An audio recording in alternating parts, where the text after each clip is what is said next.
What's up, guys? This is Rey-Jay back with another video. And in this one, I want to break down what's happening with SPY, Tesla, and the overall markets.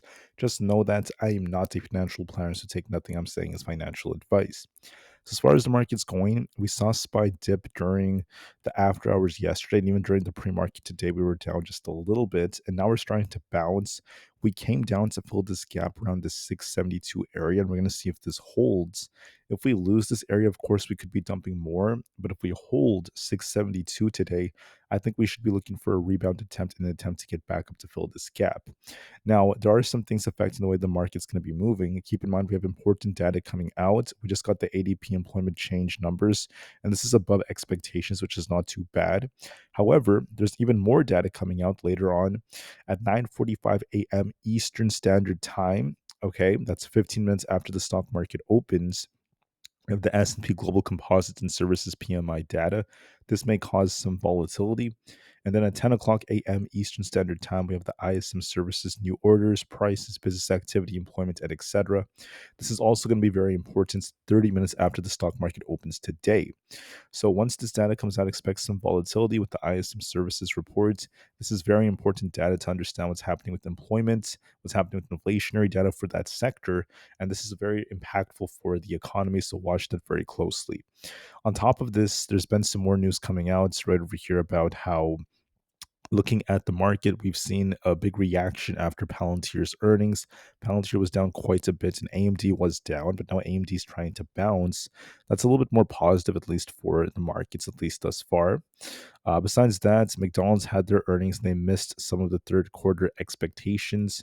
And then, AMD had decent earnings overall, but we ended up seeing the share price dip and now it's trying to bounce. For others out there, keep in mind Supermicro is also down after earnings, but McDonald's missed on earnings. Then we just have a couple more minor ones for the rest of the week. Nothing else is too crazy. And then one more thing is coming out. I'm seeing some news now about how there could be a deal coming to end the government shutdown soon.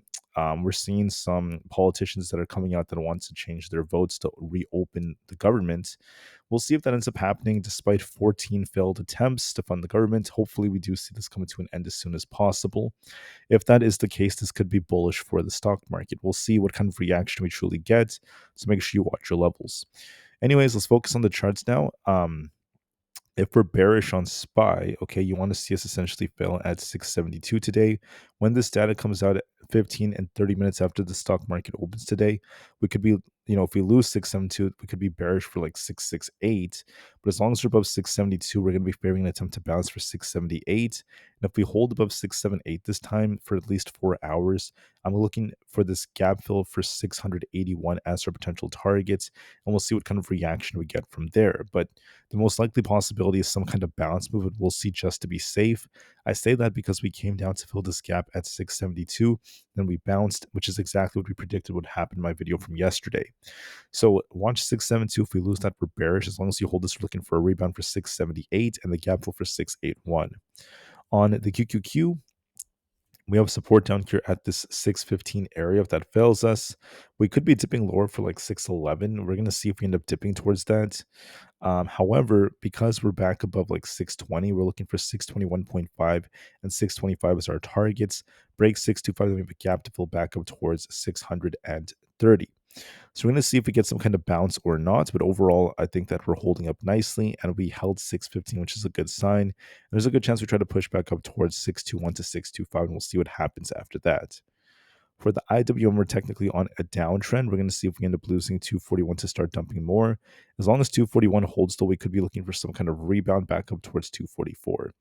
But if 241 fails us, there's still a gap to fill back down towards 238, which could be significant that it could signify that we're not necessarily done with downside, even if we get a temporary bounce for 244. ES has support at 67.64, the 200 EMA. If we lose that, it's bearish, the red line right here. If we hold this, we're looking for a rebound. It does look like it wants to bounce for at least a 68.36 for a temporary move up. We are favoring a bounce a little bit more. Same thing with NQ because we came down to fill this gap and we retested this exact zone I marked right here. This is our resistance becoming support. If we lose 25,400, of course, we could be dipping more, but as long as we hold this, we're looking for intent for 25,800 or so. Bitcoin also held 100,000, looking for a rebound attempt for 105,000. Tesla is also trying to bounce. We're back above our trend line. We need to reclaim two resistances. We have a 452.5 and 455. I want to see us reclaim those to start bouncing to fill this gap. There might be a temporary bounce on Tesla approaching the shareholder meeting, but we need to get back above 452 first. If so, I'm looking for 455, then 460. For Nvda, we dumped all the way down towards our target near 194. We talked about how this resistance becoming support could be tested, and now we're bouncing, so we need to reclaim 200. If we do, we're looking for an attempt to fill this gap to 206 for a temporary bounce. On Appl, we're trying to hold it 269. As long as it holds, we're looking for 275. On Palantir, we dumped quite a bit. Now we're trying to bounce. We could be retesting 190. We'll see what kind of reaction we get.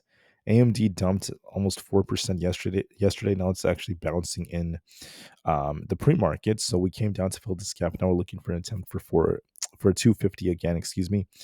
For Coinbase, we're trying to bounce back up for 320. For Amazon, we're range bound right now. We could be looking for an attempt for 252 though. Meta was due for a bounce because I drew out this wedge we were talking about. So it might try to push for 645 again. This support becoming resistance. Google looks like it has a gap over here. It might be looking for 282. And Microsoft might be retesting 515. We're going to see if we reclaim that or not.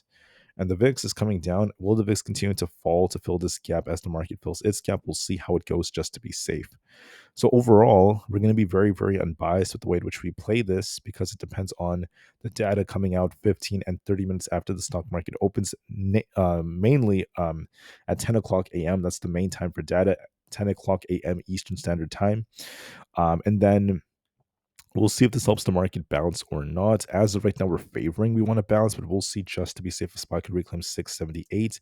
And if the QQQ could get back above at least 621 and 625 for a nice bounce, we'll see if we hold support. Thank you all so much for listening. I'll be back with another video in just a couple of hours. And one more thing worth mentioning is I wanted to just talk about this real quick. The dollar.